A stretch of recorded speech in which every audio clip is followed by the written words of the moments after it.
Afternoon everyone. Already block cipher two examples DES and AES are completed. So today we'll go for block cipher modes of operation, where the given plain text, if you are taking the plain text, it will not be exactly of 64 bits or 128 bits as per the requirements of DES and AES.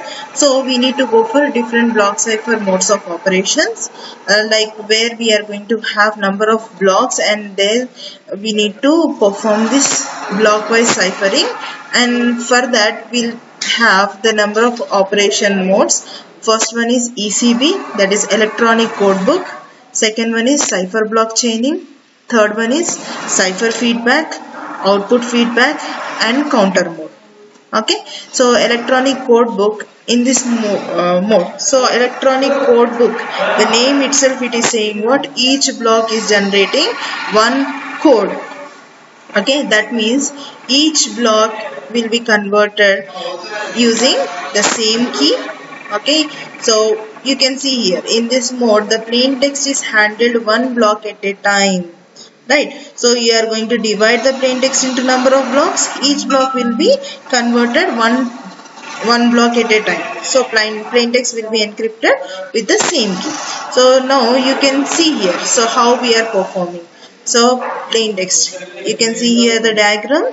So plain text is encrypted and generated a ciphertext. Okay, the same key. So in second plain text block, P2 encrypted and generated a C2. Okay, plain text and encrypted and generated a ciphertext block.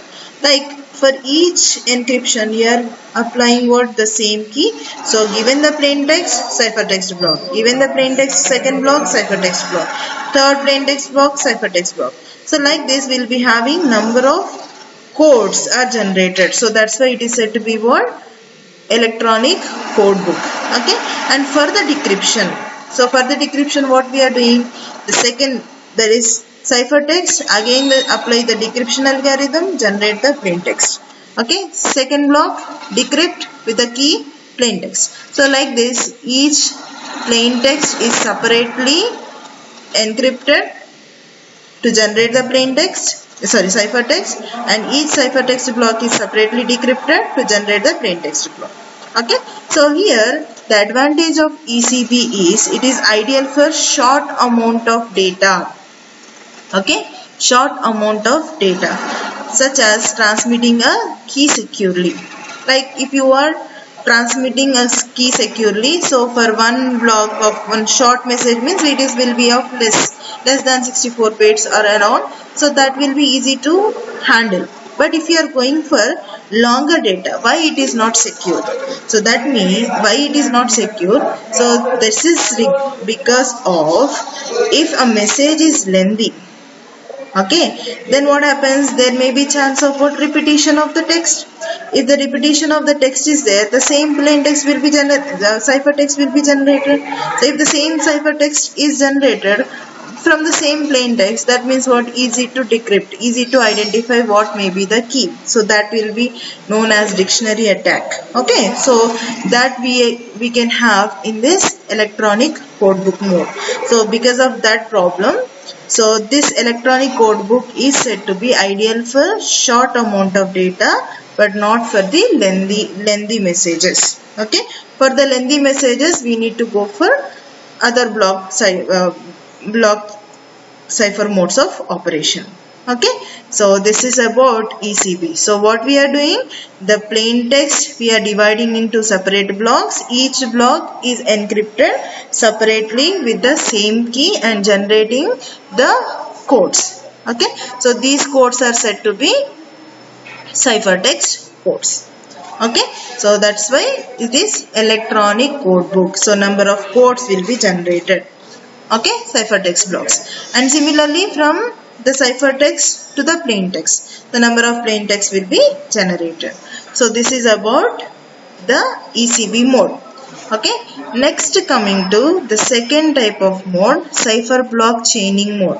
Okay, so this cipher block chaining, here we are going to implement the chaining Okay, so the chain, you can easily understand that the previous ciphertext block is XORed with the next plaintext block. Okay, in the previous mode, we don't have the connection between the previous block to the next block. Okay, but coming to cipher block chaining mode, so what we are chaining? Cipher block. Okay, that means previous cipher block will be XORed with current plaintext and the resultant will be encrypted to generate next cipher block. Right, so like this we are going to proceed. Right, so but what about the first one? Okay, each one will be getting what? The cipher block from the previous one. But what about the first one? So first one will be having a initial vector.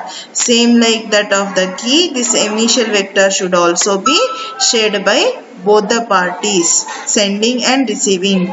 So initial vector has to be XORed with the plain text, and that will be given to the encryption algorithm. That will be given to the encryption algorithm and generating the ciphertext. Okay, so similarly coming to the decryption, so here ciphertext will be again given as what? The XOR operation, and will be getting the plain text. So this is about cipher block chaining mode. In detail we will be discussing in the next class. Thank you.